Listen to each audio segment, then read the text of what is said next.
Curso Despertar do Sensei 2024. Módulo: Primeiros Socorros e Reabilitação Protocolo Price. Sensei Nelson Diego Claudino. Quarto Dan. Sensei Anderson Mariano. Segundo Dan.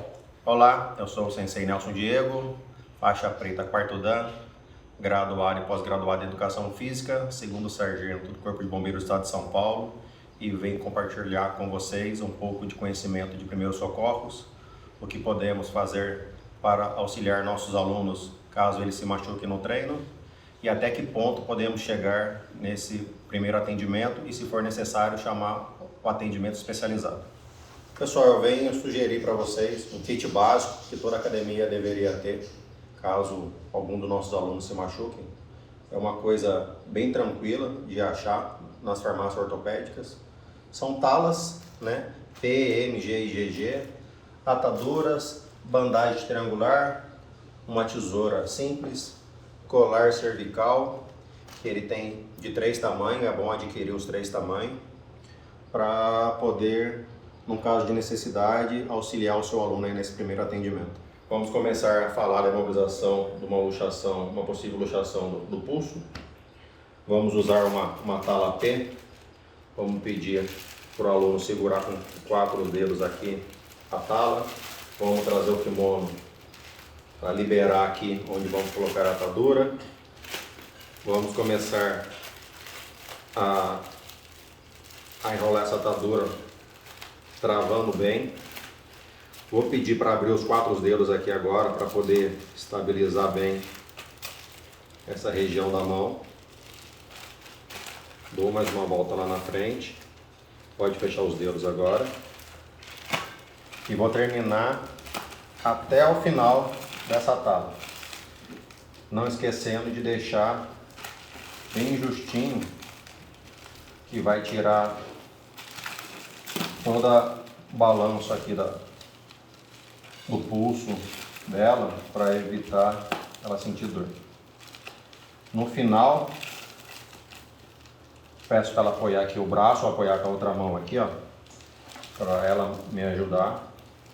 Pego uma tesoura e faço um cortinho no final da atadura. Termino de abrir aqui puxando, dou um nozinho e vou dar um nozinho aqui, ó, para finalizar essa estabilização, e escondo aqui, ó, debaixo da atadura. Já está estável, eu peço para ela levar até aqui a altura do peito e ela segura, e já podemos conduzir ela para o hospital. Agora nós vamos falar um pouco da luxação de ombro ou de uma possível fratura na clavícula, que é muito comum quando a pessoa se machuca, ela automaticamente levar esse ombro nessa posição para dar uma posição de conforto para o ombro e a outra mão apoiar aqui. O que a gente vai fazer para auxiliar nessa possível aí dor desse aluno? A gente usa uma bandagem triangular. Vamos abrir ela. Ela tem esse nome porque ela é bem triangular, ela vai continuar dobrada no meio. Vou passar no braço dela aqui, levando até esconder a mão dela. Pergunto, uma vai passar pelo pescoço e a outra pelo outro lado do pescoço, por cima do ombro, tá? Vou perguntar para ela se está bom a altura, se está confortável para ela, se estabilizou, tá bom a altura. Vou dar um nozinho aqui atrás para manter estabilizado essa altura que ela disse que estava confortável, nozinho simples. Vou tentar ajustar o máximo que dá aqui a bandagem para ela ficar bem esticadinha, para o braço dela não balançar, aliviando bastante essa dor. Atrás do cotovelo dela, no final da bandagem, vou dar um giro aqui assim, ó, para o cotovelo dela não ficar saindo para fora da bandagem, e vou dar um nozinho.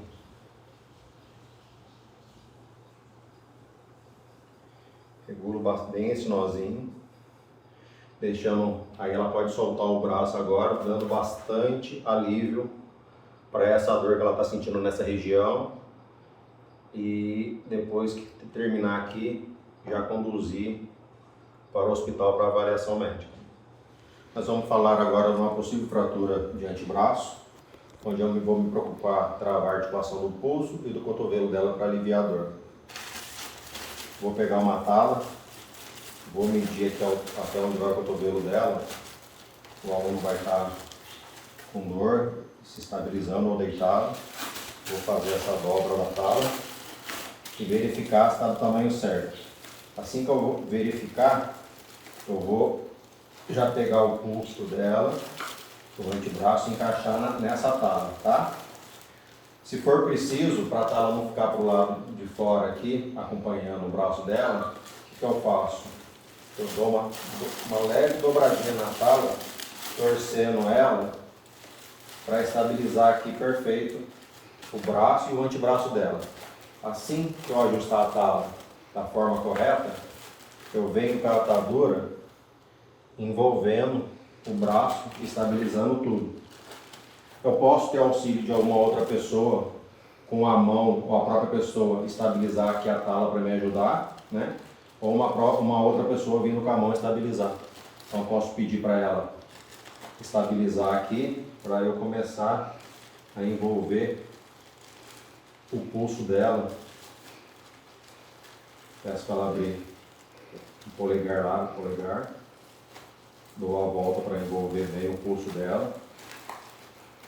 Aí agora peço para ela apoiar a região do pulso e eu vou apoiando aqui o cotovelo dela, envolvendo tudo.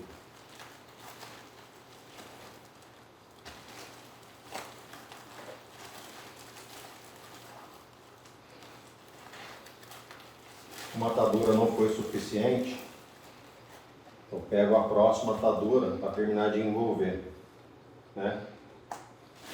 Posso colocar aqui e a outra vai vir fechando por cima, travando. Dou umas 2, 3 voltas para fechar a outra atadura.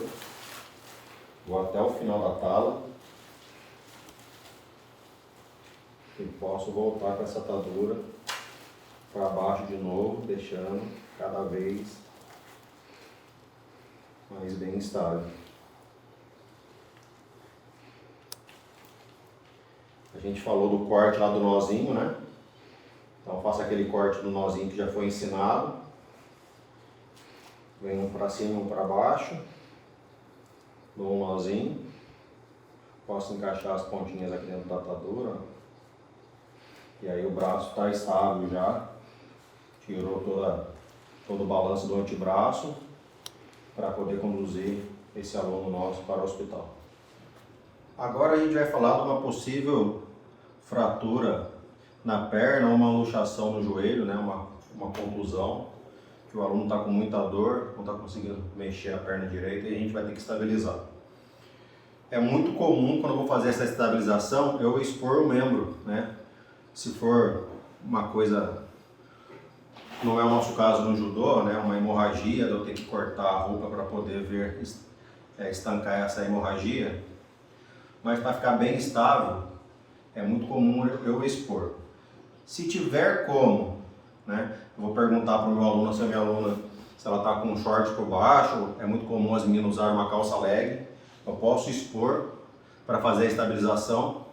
Se ela tiver com muita dor e eu não estou conseguindo expor, eu faço essa estabilização por cima da calça mesmo, mas sempre me preocupando em travar bem, porque vai estar o kimono aqui atrapalhando na hora de fazer essa estabilização. Então a gente vai supor que ela está com muita dor, eu não consigo expor o membro dela, e para evitar o corte do kimono, como a gente sabe que não tem hemorragia, e não tem nenhuma fratura exposta também, então eu vou fazer a estabilização por cima do kimono. Lembrando, se por um acaso acontecer uma fratura exposta, estiver sangramento, eu vou ter que expor, cortar essa calça para ver exatamente como está essa fratura, para poder fazer a estabilização desse sangramento e depois fazer a contenção aí, a estabilização do membro. Então eu vou pegar uma tala, vou encaixar, ela está com uma contusão do joelho, com muita dor, ou uma luxação, e vou estabilizar esse joelho dela.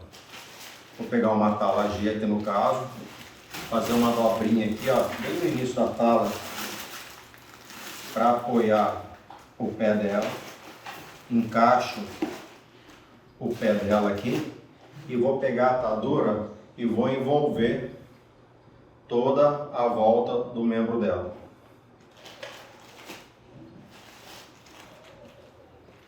Vou iniciar aqui girando.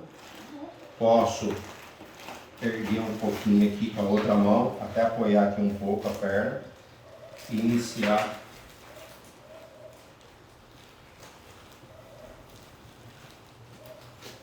Me preocupo bem aqui estabilizar o pé dela e vou subindo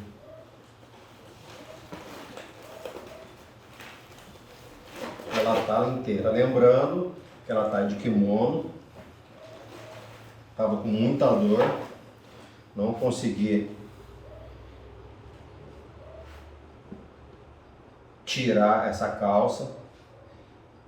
Não tinha tesoura para expor e tô dando a volta por cima do kimono, me preocupando estabilizar e aliviar a dor dela. Se eu tiver alguém para me auxiliar, o que eu vou pedir para essa pessoa?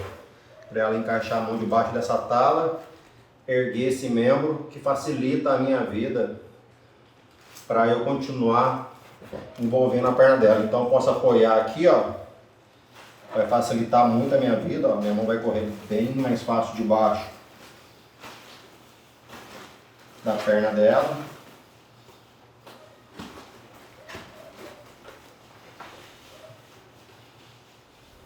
A atadura não deu. Pego a próxima.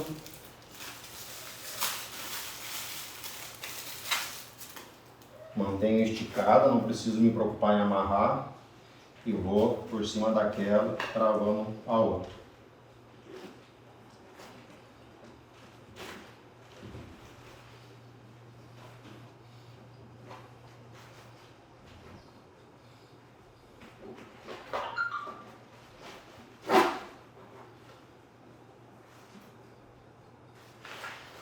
Cheguei aqui no final, vou fazer a mesma coisa, fazer o cortinho, ou posso, se não tem tesoura, forçar aqui, ó, que ela vai abrir, ó. Como é a coxa, dou um nozinho. E agora vou erguer e pegar lá do outro lado a parte que sobrou. Faço o arremate aqui, conforme os outros exemplos que a gente já deu. Sempre escondo a pontinha aqui. Estabilizei o joelho dela e agora ela está pronta para a gente poder conduzir ela para o hospital para avaliação médica. Agora nós vamos falar de uma possível contusão na cervical, o que preocupa bastante a todos, e o que nós devemos fazer e o que não devemos fazer. Primeiramente, eu nunca vou virar essa vítima sem estabilizar a cervical. Se ela está reclamando de muita dor nessa região, pedir para ela ficar calma, estabilizar e fazer o giro dela. É muito importante ter o conhecimento para fazer o giro, senão eu vou lesionar ela. Se eu estou sozinho na academia, eu vou ficar aqui nessa posição e vou chamar o socorro especializado e esperar ele chegar para fazer esse giro e para colocar o colar cervical. Como eu estou sozinho aqui, não tem como fazer o giro, a gente vai estabilizar, depois vamos girar ela e vamos ensinar como é que coloca o colar cervical.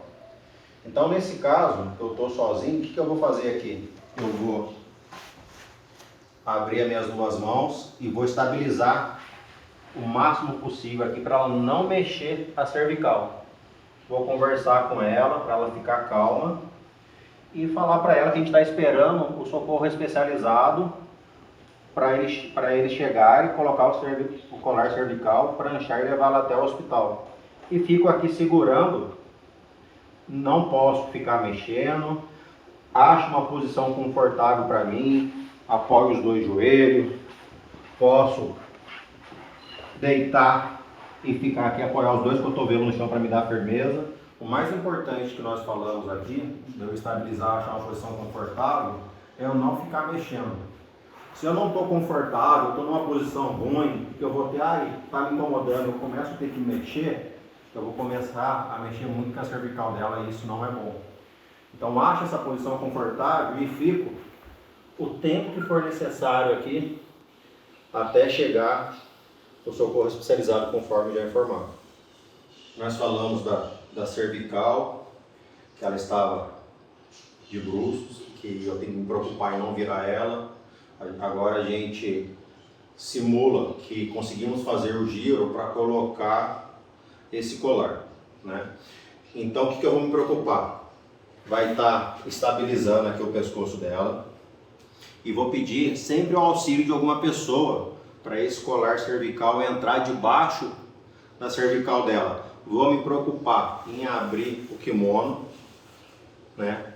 E ela não vai mexer o pescoço, vai estar alguém aqui estabilizando o tempo inteiro para esse colar cervical entrar e fazer a função dele bem feita. Vou enfiar bem na curvatura da cervical o colar cervical para poder fechar. Ele entra bem natural aqui, ó, entrou sozinho.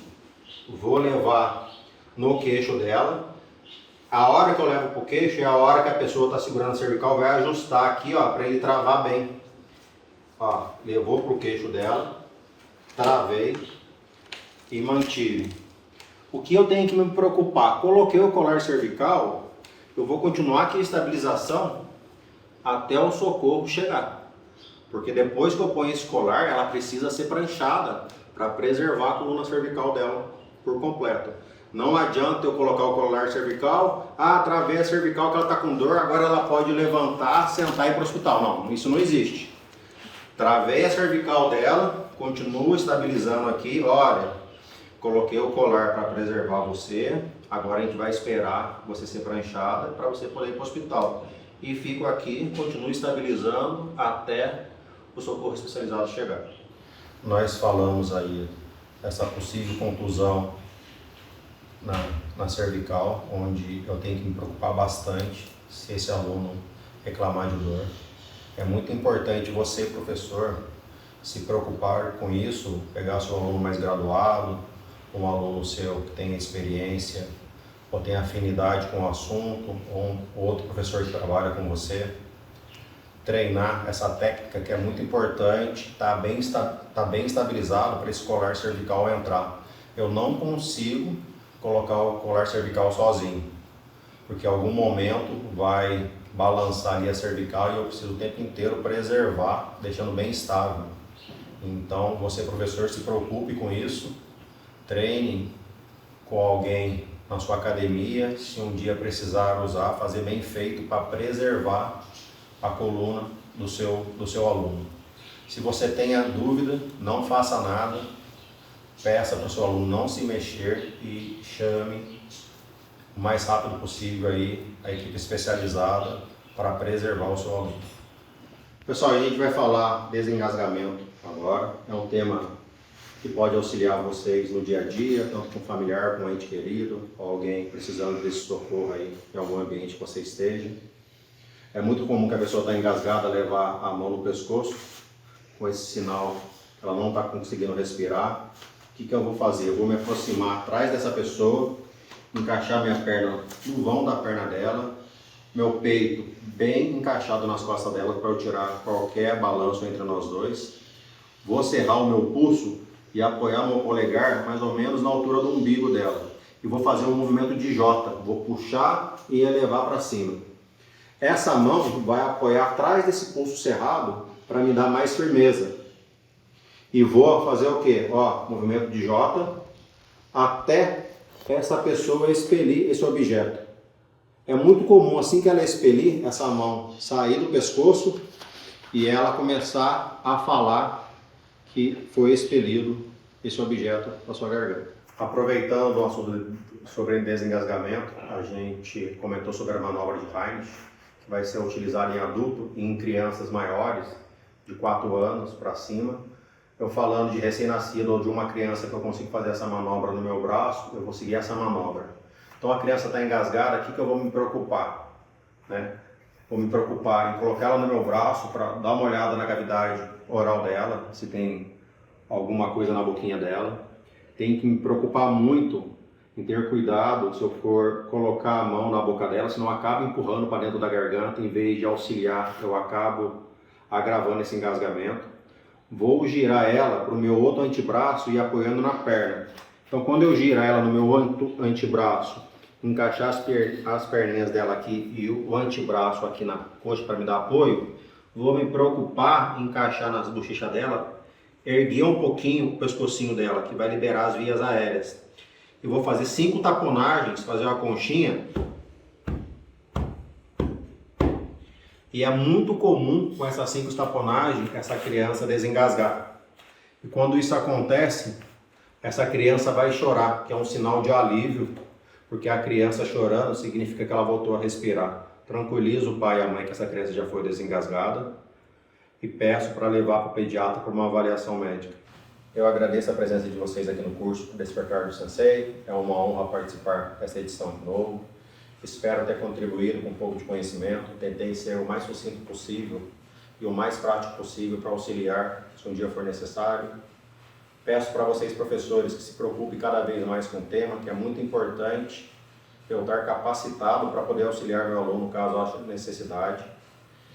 E peço que vocês continuem assistindo o curso, que agora a gente vai para a etapa de como tratar essas lesões com o Sensei Anderson Mariano. Olá, pessoal. Vamos dar continuidade aqui ao nosso ciclo de palestra. Quero agradecer aqui ao Sensei Diego pelos ensinamentos na parte de primeiros socorros, tá, pessoal? É muito importante o professor ter calma, ter serenidade para conduzir o aluno num eventual acidente, tá? Tem que transparecer segurança, sempre. E aqui o protocolo Price, nós vamos continuar trabalhando em cima disso, de segurança, tá? Deixa eu me apresentar aqui. Eu sou Anderson Nilson Mariano. Eu sou praticante de judô há 30 anos. Eu venho aplicando o protocolo Price na minha trajetória como atleta há 30 anos de tatame, tá? E eu vou falar para vocês que funciona. Realmente funciona a aplicação do protocolo Price, tá? Eu sou há 18 anos formado em fisioterapia. Então, quando eu estudei fisioterapia, eu fui comprovar cientificamente aquilo que eu aplicava, que eu havia aplicado na minha vida nos anos anteriores, tá? Eu tenho uma pós-graduação em lutas e artes marciais e tenho uma outra pós-graduação em fisioterapia neurofuncional, que é a minha área de atuação, tá? Para a gente ter um entendimento do protocolo Price, a gente precisa ter um pouco de entendimento também sobre as lesões. Não vou aprofundar sobre as lesões aqui, porque senão o tempo é curto para a gente estar falando sobre as lesões, tá? Mas o mecanismo da lesão é importante a gente estar sabendo como que ele funciona, tá? Eu não vou aqui entrar em termos difíceis, não vou entrar em termos técnicos aqui não, vou ser o mais simples e objetivo possível. O importante é entender o conceito do protocolo Price, ok? Vamos para o próximo slide aí, Jefinho, por gentileza. As lesões osteomusculares. Os longos períodos de afastamento do esporte, as reincidências de lesões anteriores, a perda de rendimento esportivo e o mau preparo para a prática de exercícios físicos são algumas das diversas possibilidades para o surgimento dessas lesões. Então, aí a gente já vê que não é só a lesão em si. Tem o preparo, né, a falta de condicionamento, tem a falta de experiência, tem alguns fatores aí que causam as lesões. Vamos para o próximo slide aí, Jair, por gentileza. Então, aí eu não vou falar sobre lesões, eu falei para vocês, né? Nós temos o entorse, passa para o próximo aí, Jair, por gentileza. Nós temos aqui a contusão, também não vou entrar, não vou falar sobre a contusão. Passa para frente, Jair. Cãibra, tá? Nós temos a cãibra, passa para frente aqui, por favor. Luxação. Vocês depois tendo dúvida, vocês podem consultar. Eu peço para vocês também aí, fazerem o questionamento que tiver, pode fazer pelo chat aí, pessoal, por favor. Não fique acanhado, não. Questionem aí no site, aí, no chat, toda dúvida que vocês tiverem. E depois reassistam de novo essa palestra, que vocês podem pausar e ver o que está escrito aí, tá bom? Quem precisar desses slides, depois eu encaminho pelo grupo de alunos ou pelo meu WhatsApp.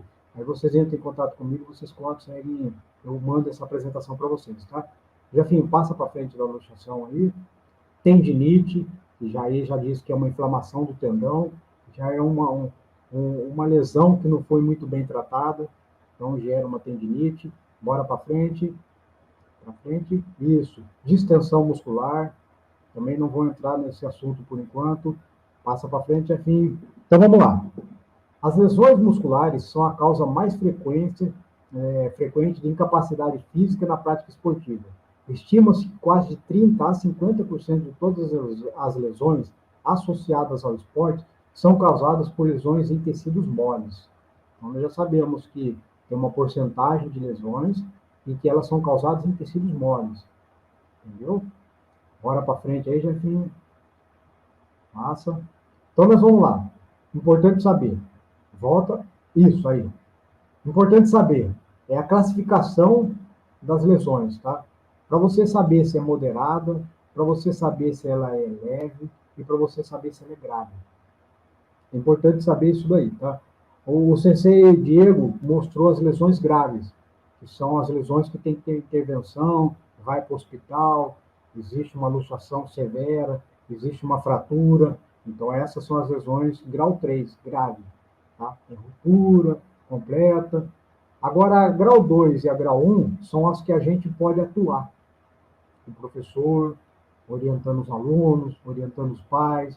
Grau 2 e grau 3 a gente tem uma atuação mais... Embora você sabendo, tendo entendimento do conceito Price, você vai conseguir atuar também no grau 3, com excelência. Por isso que é importante entender o conceito do Price, entender o mecanismo da lesão, para você poder agir em qualquer uma dessas 3 classificações aí da lesão. Ok? Vamos para a próxima, por gentileza. Então, aí, ó, eu não vou falar sobre termos técnicos, não, tá, pessoal? Aqui fica muito complicado a gente ficar falando sobre células, sistema linfático. Eu vou fazer o mais rápido possível com vocês aqui. O que acontece? Acontece a lesão ela aconteceu imediatamente e ela tem um prazo de duração na fase aguda, que vai durar 48 a 72 horas. Então, tem um prazo de fase aguda de 48 a 72 horas. Varia de pessoa para pessoa, de organismo para organismo. Por que varia de pessoa para pessoa? Porque se é um jovem, uma criança, ela tem um fator hormonal que está ali contribuindo para que aquilo recupere mais rápido. Né? Aí você tem uma pessoa, um adulto, aí vai dos hábitos de vida que ele tem. Se ele ingere bebida alcoólica, se ele come muita comida muito embutido, muito industrializado, se ele tem hábitos de vida não saudáveis. Então, essas 72 horas é que vai definir se a saúde da pessoa está boa ou não. Né? Então, a fase aguda, o ápice dela acontece dentro de 24 horas. Então, você tem 72 horas para ela fazer a curva dela, mas o ápice dela vai acontecer em 24 horas.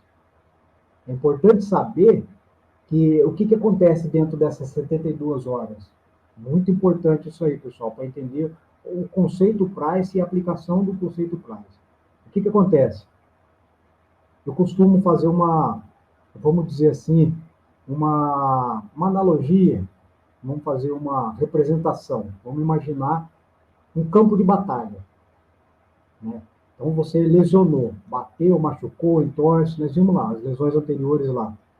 Vários tipos de lesão, contusão e tal. No seu organismo, naquele local onde gerou a lesão, acontece um verdadeiro campo de batalha. É como se fosse uma guerra mesmo. Imagina uma guerra. onde é usado todo o arsenal naquele local. É isso que acontece no local da lesão. Ela gera uma destruição muito grande. Por quê? Porque o sistema linfático, através das células T, os macrófagos, vai toda uma equipe lá de soldadinhos que vai resolver aquela situação. Porque a nossa ancestralidade teve que lidar com esse tipo de coisa lá atrás. Sempre foi assim. Todo animal acontece desse mesmo jeito. Ele causa uma lesão naquele lugar, e aí o organismo vai ter que lutar para sobrevivência. É realmente questão de sobrevivência. Então tem que mandar todo o arsenal lá para destruir tudo que tem lá que possa causar dano, inclusive bactéria, fungo. Por isso que o arsenal é grande. Aí varia de acordo com o grau da lesão, se é grau leve, moderado, grave. Aí os soldadinhos vão ser recrutados de acordo com a severidade da lesão. Mas o mais importante é saber que existe esse confronto de células naquele local. Importante saber que ali vai gerar calor, vai gerar uma energia muito grande naquele local. Lembra que calor, a unidade de medida de calor é joule, é energia. Então eu quero que vocês frisem bem isso daí. Calor, gera calor no local da lesão. Vamos lá, Jefinho, passa para a próxima aí, por gentileza. Tá? Aí ele vai falar sobre, dentro da fase das 48 horas, que ela vai passando as fases de 48 horas, 72, passa pela fase de maturação, aí vai reconstituir tecido, aí leva mais uns dias. Ele fala, tem algumas literaturas que falam de 3 semanas a 3 meses, chega até a 1 ano de reabilitação total de tecido, tá, pessoal? Então, você pega uma lesão grave, ela pode levar 1 ano de reabilitação total. Tá? Então, a confiança no processo e a paciência, ela tem que ser levada a sério. Tá? Vamos para a próxima aí, por gentileza. Ele está dizendo aqui que as 48 horas da lesão, né, na fase aguda ainda, aquilo que eu tinha dito anteriormente, né, está dizendo sobre as células que são mobilizadas para poder fazer esse trabalho de eliminação de patógeno, eliminação de tudo que vai causar dano para aquele tecido. Volta mais para frente aqui, por favor. Próximo slide. Está dizendo aí também o tempo, tá? Eu falei que eu ia reduzir para a gente passar. Passa para frente aqui, por gentileza. Então, vamos falar agora sobre a crioterapia em si. Ela não tem um surgimento específico, tá? Vamos imaginar assim. O ser humano teve contato com a neve lá nos primórdios, lá na pré-história. O ser humano teve contato com a neve e, com a prática, ele descobriu que aquilo lá promovia uma analgesia, quando você usava de forma controlada, e se você passasse do ponto, ela gerava uma queimadura. Pô, descobriu isso aí na prática. O gelo tem essas duas características. Assim, de imediato, ele vai promover uma analgesia e ele vai promover depois, posteriormente, uma queimadura da pele. Tá? Então, o que acontece? Na pré-história foi dessa forma. Os gregos e os romanos já usavam o gelo antes de Cristo para fazer tratamento já na área da saúde. Eles já usavam o gelo para essa finalidade. Tá? Hipócrates também utilizava. O médico de Napoleão Bonaparte também utilizava para fazer, você vê, né, numa situação bem drástica, né, fazer amputação de membro. O que eles faziam? Eles meio que resfriavam ao máximo possível aquela articulação que precisava amputar e sentavam o sarrafo lá, cortava. Analgesia. Tá? Então tinha essa função de analgesia lá atrás. Os artigos científicos eles começaram a documentar o gelo a partir de 1800. Aí começou a ficar registrado, começou a existir o mundo científico trabalhando em cima do gelo e mostrando que o gelo ele tinha muito mais do que analgesia. Ele também trabalhava na parte de... Ele também tem ação na parte anti-inflamatória. Tá? O que acontece com o gelo? Ele vai reduzir o calor no local. Ele vai reduzir o calor no local. Lembra que eu falei anteriormente que a inflamação gera calor? O que o gelo faz? Ele tira o calor do local, ele subtrai o calor do local. É como se você não deixasse, é como se você não deixasse os soldadinhos que ir lá fazer aquela guerra, ir lá naquele lugar fazer aquela destruição. É como se você tirasse a munição dos soldadinhos e fazer aquela destruição total lá. Aí você diminui o estrago. Isso favorece o processo de recuperação lá na frente. Então, o gelo trabalha dessa forma em primeiro momento. Ele faz a subtração de calor. Tá? Passa para a próxima aí, Jefinho, por gentileza. Tá? Também vai estar falando sobre isso que eu acabei de contar aqui agora, lá, termoterapia por subtração. Ele é transferido de maneira unidirecional. O gelo trabalha dessa forma. Ele não é que ele esfria o local, é o contrário, é o local que é resfriado. O calor sai do local em direção ao gelo. Então, ele é de forma unidirecional. Por isso que ele faz essa função de diminuir o estrago no local da lesão. Bora para frente aqui, por gentileza. Tá falando sobre a crioterapia, onde ela é utilizada, em condições inflamatórias, agudas, em edema, diminuição de edema. Aí, daqui a pouco, nós já vamos entrar no protocolo Price, definitivamente. Aí você vai entender que o protocolo Price ele tem um sentido de ser justamente por causa da ação do gelo. Você entendendo a ação do gelo, você entende todo o mecanismo do protocolo Price. Tá? Então, o gelo ele promove o miorrelaxamento. O gelo, na verdade, a aplicação do gelo nas primeiras aplicações, ele gera desconforto. Vou ser honesto com vocês. Tá? Eu tenho a prática disso aí de 30 anos e realmente acontece isso. Se você machucou, imediatamente você coloca o gelo, legal, você vai, na hora ali, você não vai sentir tanto desconforto. Mas na segunda aplicação que você vai fazer, o corpo já resfriou, a dor ainda vai estar começando a entrar na fase aguda, no ápice da fase aguda, que é dentro daquelas 48 horas. Então, se você fizer a aplicação de gelo até a terceira aplicação de gelo, você vai sentir desconforto pra caramba. Porque realmente você vai sentir dor ali.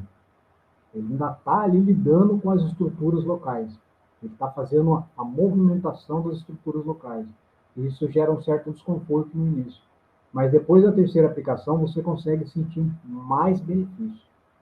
Eu falo que o gelo tem que ser aplicado dentro dessas 72 horas, aí varia de organismo para organismo. Se é uma pessoa mais saudável, que ela vai recuperar mais rápido, dentro de 48 horas o gelo já é suficiente.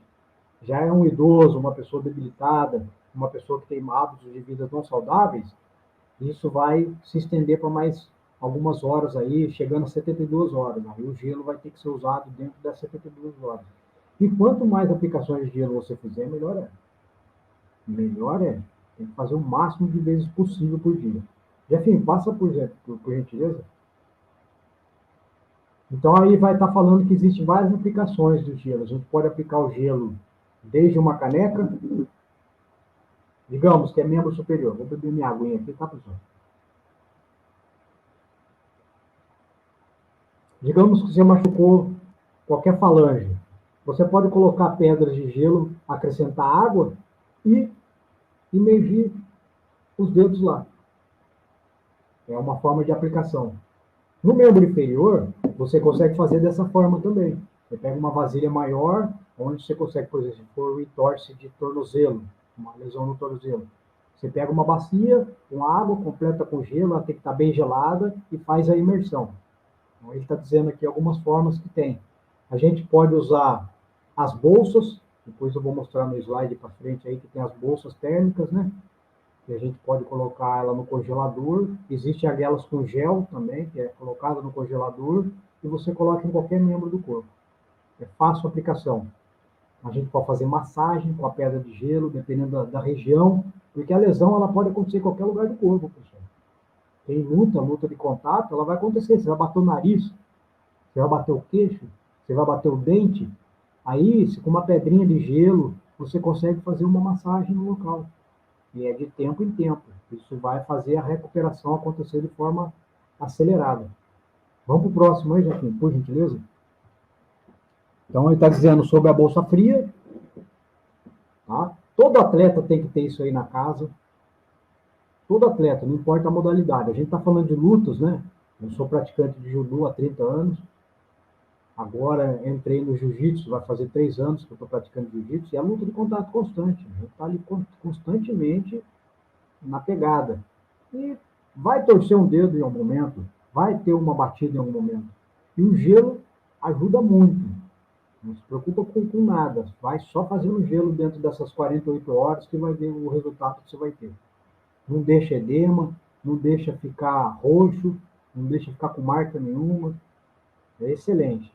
Então, vamos para a próxima aí. Massagem com gelo, que eu falei, né? Nas partes mais leves, tá? Nas partes mais sensíveis, né? No rosto. A gente não aconselha fazer gelo. O gelo tem que ser mais controlado no pulmão, vamos dizer assim, né? Você vai colocar o gelo em cima do pulmão, uma costela, ali tem que ser dessa forma de massagem.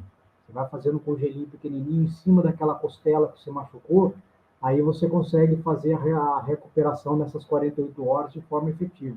Diferente de você catar uma bolsa de gelo grande e pá, colocar lá em cima da costela.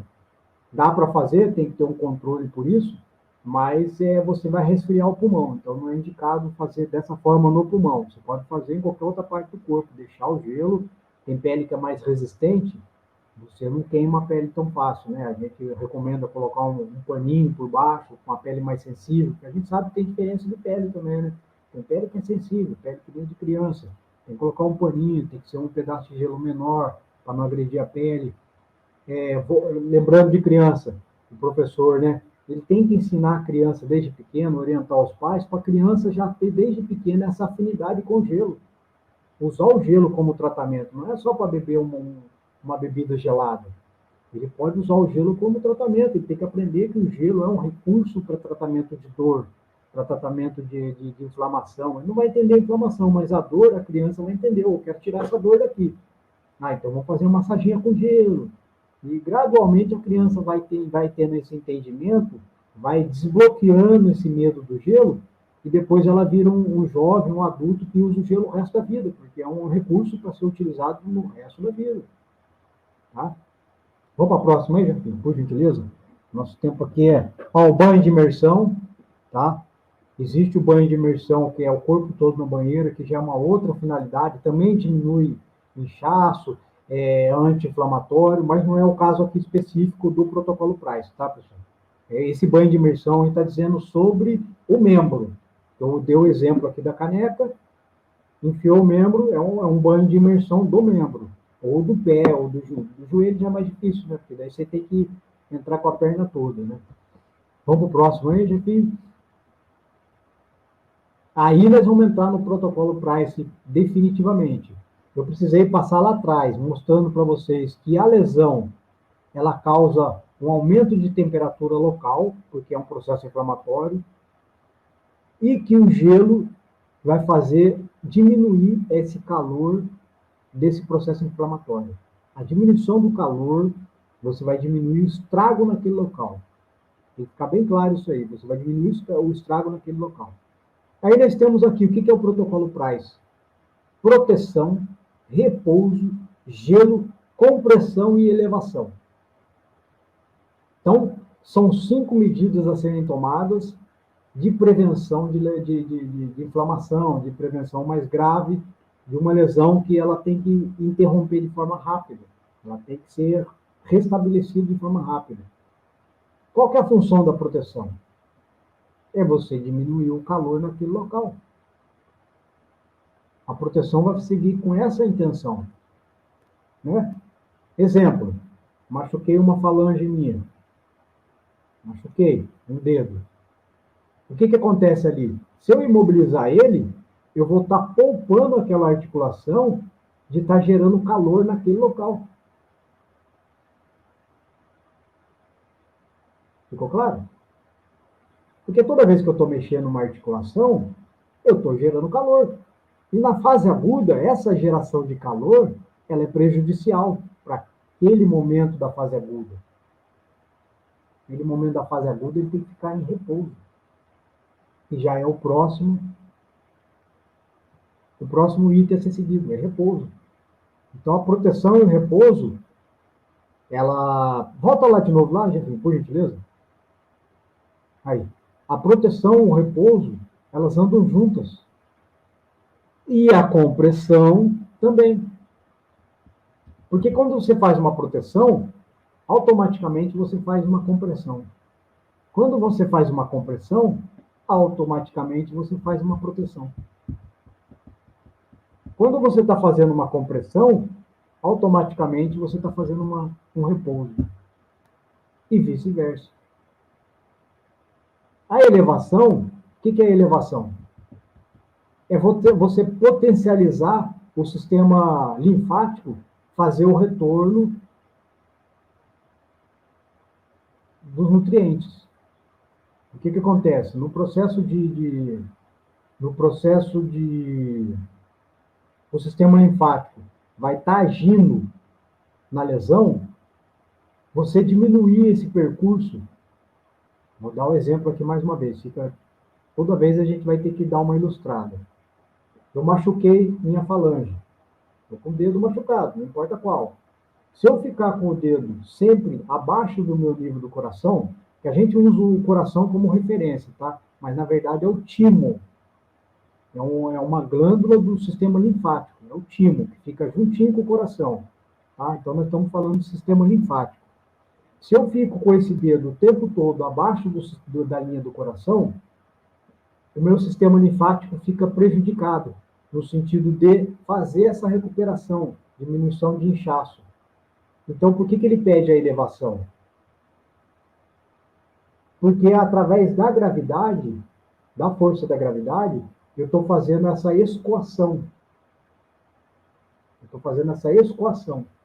Então, não deixa inchar. Não deixa inchar. Porque o inchaço, todo aquele acúmulo de resíduo no local, vai gerar um tumulto, vai gerar, vamos dizer assim, um congestionamento. Isso não quer um congestionamento ali. O que você quer é que naquele local de lesão, o tempo mais limpo possível para aquela lesão, em termos de ataque do sistema linfático. Não tem necessidade do sistema linfático ir lá atacar lá. Nós estamos numa era mais avançada. Antigamente, o ser humano se machucava e ele tinha que se virar, porque senão ele morria mesmo. E como é que se virava sem conhecimento? O seu próprio organismo tinha que combater todo aquele estrago, porque podia ter uma infecção por bactéria, por vírus, por fungo. Agora, a gente está num ambiente controlado, graças a Deus a inteligência humana chegou a um ponto de entendimento do mecanismo do corpo humano, do entendimento da crioterapia, de todo esse entendimento que a gente tem trocado informações aqui, ao ponto que você manda informação para aquele membro, fica tranquilo, está tudo sob controle. Está tudo sob controle. Você vai ter o que você precisa e vai recuperar do jeito que precisa ser recuperado. Não é mais que nem lá milhares de anos atrás, que era infectado e aquela infecção geraria uma morte. Agora não. Tá? Nós estamos falando lá das fases leve e moderada, tá? Já na fase que é mais prejudicial, né? Vamos dizer assim, que precisa de uma intervenção médica, aí beleza, vai para o pronto-socorro, vai colocar o osso no lugar, vai fazer todo o procedimento médico, tá? Vamos para a próxima aqui? Eu vou dar alguns exemplos aí dessa compressão com essa proteção. Nós temos aí exemplo de proteção. Né? A proteção aí está com essa botinha, está com uma perna inteira, está mostrando a perna inteira. Você percebe que está imobilizado? Você tem a percepção que aquilo está imobilizado, você não vai estar mexendo, vai estar poupando esforço naquele local. Você está fazendo a compressão, não vai deixar inchar, criar o edema, aquele congestionamento, e ao mesmo tempo está protegido, porque você não vai estar mexendo. Né? Uma botinha dessa daí, ou um recurso desse aí, de tempo em tempo você pode abrir ele e aplicar o gelo no local. Não é? Não consegue fazer dessa forma? Não é porque você colocar um recurso desse aí de mobilização e proteção que você vai deixar de colocar o gelo. Você abre, tá vendo? É todo com velcro. Mesmo que for uma atadura, com gás, que for enrolado, né? A gente tem, né, esses recursos aí, esparadrapo, que dá para fazer o gelo também. Se for uma falange, a gente usa esparadrapo para imobilizar. Aí você pode colocar o gelo. Então, nesse caso aqui, a gente tem essa possibilidade de colocar gelo de tempo em tempo, no decorrer de 24 horas, e ao mesmo tempo fazer a elevação. Tá? Nesse caso aqui do pé, a pessoa tem que deitar e levantar o membro acima do nível do coração, de tempo em tempo. 2 vezes no período da manhã, 2 vezes no período da tarde, 2 vezes no período da noite. Esse é o princípio da elevação. Dentro dessas 48 horas, 72 horas da fase aguda, o máximo de vezes possível você fazer isso daí no seu dia a dia. E não é muito tempo que você vai levar, não. 10, 15 minutos que você conseguir fazer isso daí. Onde você estiver, no sofá, no tapete, numa cama, independente de onde você estiver. Dê para deitar e levantar o pé acima do nível do coração, você está promovendo a drenagem. Não deixa inchar. Você está protegendo essa articulação, esse membro, esse tecido que foi lesionado. Tá vendo só? Porque o entendimento, você consegue aplicar isso aí na prática. Passa para frente aí, Jefinho, por gentileza. Olha aí, ó. Membros superiores. A gente tem aqui no punho, no pulso. Uma vez você tendo isso daí no seu pulso, você vai estar o tempo todo sendo lembrado que aquele membro não pode ser usado dentro dessas 48 horas. Mesmo que você não use uma tipóia, que você fique com a mão solta, com o braço solto, porque é só o pulso que está machucado, mas você vai se lembrar, ele vai te trazer uma lembrança que, opa, eu não posso pegar peso, eu não posso movimentar esse membro dentro dessa fase das 48 a 72 horas. E, ao mesmo tempo, o que você pode fazer? Dentro do protocolo Price. De tempo em tempo, manter a mão elevada. Nesse caso de membro superior, a gente não precisa deitar. A vantagem de ser machucado no membro superior é isso. Que o tempo todo a gente pode estar no nosso dia a dia, dentro dessas 48 a 72 horas, com a mão erguida. Você pode ficar com a sua mão erguida, em algum momento, pendurado em algum lugar. 10 minutos você fica ali. Baixou, segue o seu dia normal. Ah, dali 1 hora, lembrou de novo. Opa, vou levantar. Mais 10 minutos ali. Ah, baixou, está ali no seu dia a dia normal. Você está com a proteção, fazendo a compressão. Lembrou de novo. Então, você tem no decorrer de 24 horas, né, tirando o momento que você está dormindo, você tem conscientemente o compromisso de estar elevando aquele membro de tempo em tempo. E isso serve para o cotovelo. O ombro já está aqui, né? Se você está com uma lesão no ombro, o ombro favorece com relação à altura que está o sistema linfático, no caso do timo. Então, o ombro está sempre sendo drenado, diferente do cotovelo e do pulso. Tá bom? É importante saber isso daí, ó. E vai colocando gelo. Eu falei da elevação, né? De hora em hora. O gelo segue o mesmo padrão.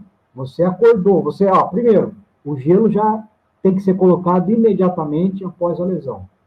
Machucou, primeira oportunidade que você tem no seu dojo. É legal ter uma geladeira no dojo, para você ter o gelo no congelador. É você mostrar para quem está treinando que você usa o gelo na fase aguda. Você orienta seus alunos sobre esse entendimento que você está tendo aqui agora. Você traz segurança. Numa reunião de pais, você vai falar com os pais sobre isso. Falar, pode machucar aqui, numa lesão a gente vai colocar gelo, vocês orientam a criança em casa, passa a orientação que o gelo é importante para essa função de aliviar a dor, de recuperação, tá? A equipe toda vai se conscientizando disso. Mas o trabalho é feito em casa. Na verdade, não é dentro do dojo. É com a família. Se é um atleta que tem maturidade, um adulto, ele tem que ter isso aí na vida dele. Mas se é uma criança, então tem que orientar os pais também sobre isso aí. Sobre essa imobilização, essa compressão. Mostrar para a criança que dentro dessas 48 horas, porque criança, A recuperação é muito mais rápida, né? Ela não chega a 48 horas, é menos. Criança dói algumas horas, daqui a pouco ela não sente mais nem dor. Mas se naquele momento que ela está com dor, você mostra para ela que o gelinho, fazer massagem com gelinho naquele local, né? Bater o cotovelo, bater o joelhinho, naquele lugarzinho que está inchado, que está dolorido, fazer uma massagenzinha com gelo para a criança aprender a administrar os traumas dela, ela vai usar por essa vida. É um recurso. Tá? Vamos para a próxima aí, Jefinho, por gentileza? Olha aí, ó. Cervical, mesma coisa, machucou o pescoço. Tá ali, ó. Tem uma certa compressão, essa aqui, tá? Cria uma certa compressão, ela limita a movimentação e você consegue fazer essa função de não gerar calor no local, proteger o local, porque você estando com um dispositivo desse daí, você não vai girar o ombro, vai olhar, não vai, você vai proteger, você vai estar protegido. E vale a pena você encarar isso aí no seu dia a dia. Não é vergonha você usar um dispositivo desse daí se você tiver com o seu pescoço machucado. Faz parte. Esse aí é sinal de inteligência. Você machucou no treino. Você sabe que é leve, você sabe que é moderado, você sabe que você suporta aquilo. O que acontece? Você coloca um desse aí e fica dentro de 48 horas com ele, o máximo de tempo possível que você puder ficar. E gelo naquela região que está dolorida. Você vai definir qual que é a vértebra que está dolorida, aí você vai com gelinho lá naquele local, ou naquele músculo, e vai fazer a massagem. Que às vezes pode ser uma musculatura que machucou. Não custa nada, pessoal. Não custa nada. Isso vai evitar que a lesão fique crônica. Isso vai antecipar a recuperação. É sinal de inteligência. Quanto antes aprender isso é melhor, porque o que as pessoas têm mania na sociedade atual é de se entupir de analgésico. Esse que é o grande problema da sociedade. Qualquer machucadinho que tem, qualquer lesão que tem, vai lá e toma ali comprimido, analgésico, anti-inflamatório. E mascara todo esse processo na fase aguda, porque você vai tirar a dor ela é o limitador de movimento, então a dor ela vem para você não gerar calor naquele local, através do movimento, e você vai, toma um analgésico e volta a movimentar aquele membro, como se nada tivesse acontecido. Você está indo contra o princípio fisiológico. Tirou a dor? Beleza. Mas e o estrago que você está causando naquela estrutura mole? Tendão, ligamento, articulação, nervo. São várias estruturas que estão ali envolvidas. E você vai, toma um anti-inflamatório, toma um analgésico. Não pode. Não deve. Tem que encarar a dor como uma aliada. É lógico, a gente não vai falar de uma dor exagerada. De repente você precisa ir no médico, o médico vai avaliar, vai te passar um anti-inflamatório. Mas hoje em dia as pessoas tomam anti-inflamatório como se fosse bala. E eles não sabem que o anti-inflamatório que você fica tomando aí, direto, recorrentemente, vai te causar uma osteoporose. Vai te causar uma osteoporose. Fica tomando um anti-inflamatório como se fosse bala para ver o que vai acontecer no seu osso. Passa para frente aí, Jefinho, por gentileza. Aí, mostrando o exemplo dessa bolsa térmica aí, ó.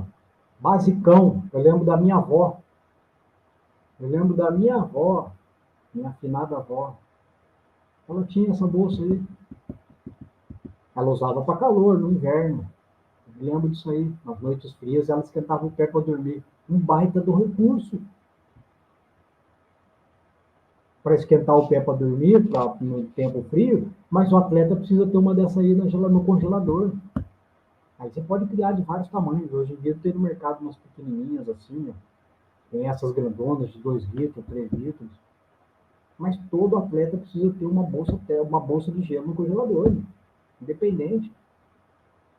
E se você está no seu serviço e precisa aplicar gelo, no seu serviço você precisa ter lá também. Na fábrica, no seu escritório, onde você trabalha, enfim. Todo lugar que tem uma geladeira tem um congelador. E você vai deixar de aplicar o protocolo Price se você estiver no seu horário de trabalho? E aí? A fase aguda está rodando. Ela começou lá, ela vai durar 40, nas 24 horas ela vai ter um pico, e ela vai durar de 48 a 72 horas. Aí, nesse período que você está trabalhando, você não está aplicando o protocolo Price. Você tem que aplicar o protocolo Price, não interessa. Você tem que dar um jeito de aplicar. Usa a inteligência. Não estou falando de adulto, de pessoas que têm uma vida de trabalho. É atleta, mas ele precisa trabalhar, ele precisa ir para a escola, entendeu? E o protocolo Price é assim, o gelo você vai aplicar ele o máximo de vezes possível. Ah, aplicou 15 minutos o gelo. Ah, dali uma hora, você tem oportunidade? Aplica mais 15 minutos.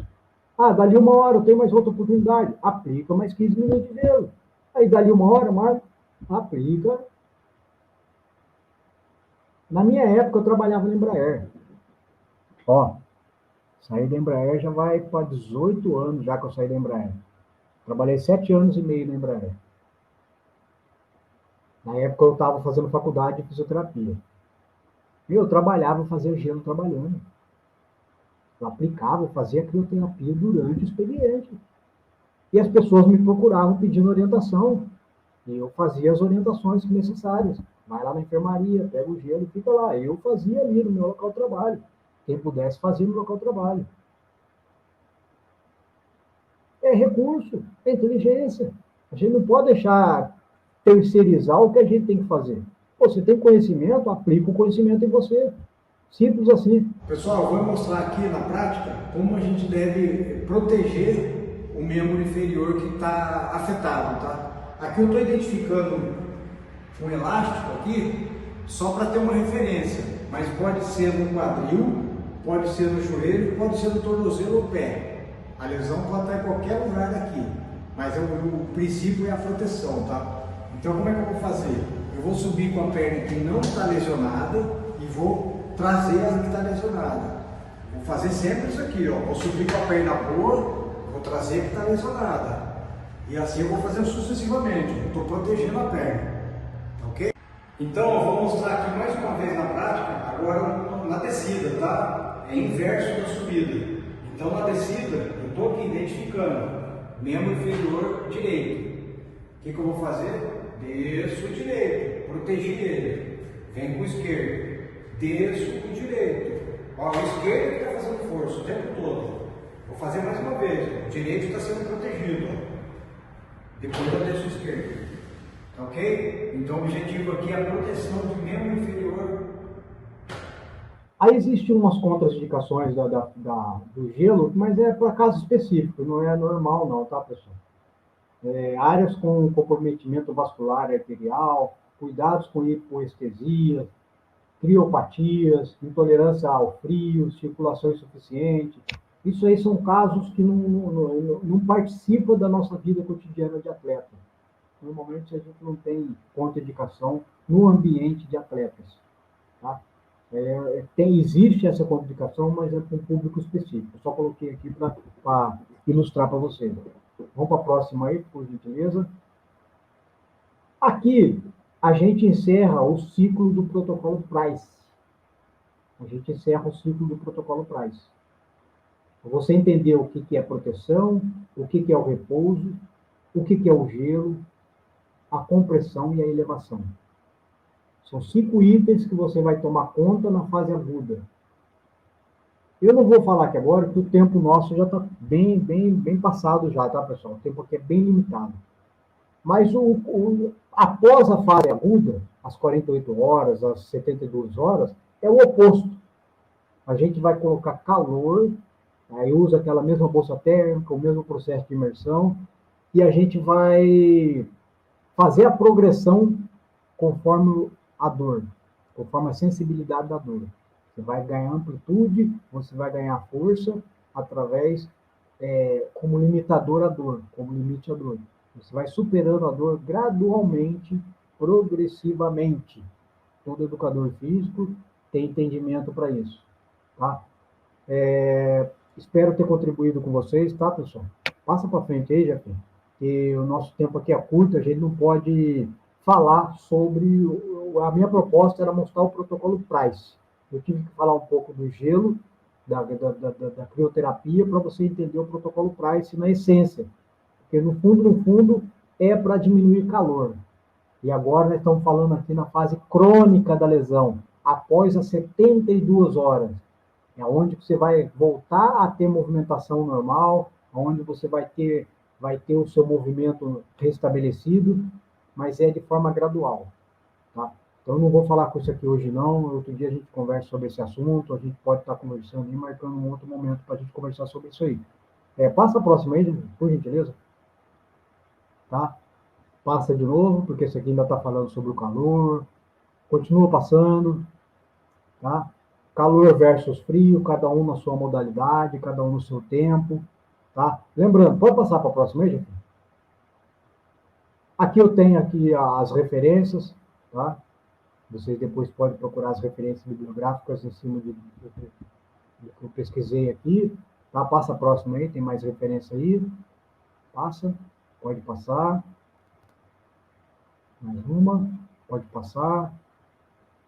Tá? Quem precisar entrar em contato comigo, pode entrar pelo Instagram, ou pelo WhatsApp, ou encontra eu como Anderson Mariano, ou como Sensei Fisioterapia, ou pelo meu próprio WhatsApp que está marcado aí. Vocês podem dar uma pausa aí nesse slide, tá? Mais para frente, pode passar. Eu quero agradecer aqui. Quero agradecer, primeiramente, a paciência de vocês. Volto aqui a falar para vocês. Qualquer dúvida, pode me questionar aí pelo chat. Pode buscar questionamento aí através da rede social, me procura através dos professores aí. Quem precisar desse material, eu vou estar disponibilizando no grupo de alunos, eu também posso disponibilizar no privado, não tem problema, tá, pessoal? Eu estou aqui para poder colaborar e contribuir com o meu conhecimento para vocês aí. Mas eu quero agradecer aqui, principalmente aqui, a Delegacia Regional, nossa, que é a segunda delegacia, na figura do Sensei Calazans Camargo, que sempre proporciona para nós esses trabalhos de reciclagem, de aprendizagem, de atualização. Puxa vida, o Sensei Calazans ele é excelente nessa função, ele é um excelente delegado regional e tem feito um trabalho belo aí de conscientização do conhecimento para os professores do judô. Tá? Quero agradecer aqui aos Kodanshas, aos nossos mestres, Sensei Sogabe, Sensei Leandro. Eu não vou falar aqui o Sensei Coimbra, todos da nossa região aqui, porque são muitos Kodanshas que nós temos aqui, todos eles sempre de prontidão para nos auxiliar, nos orientar. Tá? Quero agradecer aqui ao Sensei Claudino e o Sensei Marcelo Queiroz, eles que são idealizadores desse projeto. Esse projeto é fenomenal, pessoal. É o despertar do Sensei. A gente tem responsabilidade na sociedade. E a gente tem que ter entendimento para poder passar para os pais, para os alunos. Né? Eu, como profissional de saúde, na minha experiência de 30 anos aí de judô, espero levar para o resto da minha vida, porque é um estilo de vida mesmo, né? A gente tem responsabilidade. O mestre Tiburo Kano mostrou para a gente o caminho, a gente está trilhando um caminho que é de entendimento, de conhecimento, de transformar a vida de pessoas. E eu quero fazer o último agradecimento aqui ao Jefinho, um cara sensacional aí, no espírito do judô tem ajudado muito nós aí, ele fica nos bastidores, ele que faz aqui a edição, a montagem dessas apresentações aqui. Jefinho, agradeço muito aí, Jefinho, ó, gratidão mesmo. Agradecer aos mestres e aos senseis e a todos vocês que estão aqui. Agradeço. Curso Despertar do Sensei 2024. Realização: Federação Paulista de Judô Vale do Paraíba, 2ª Região.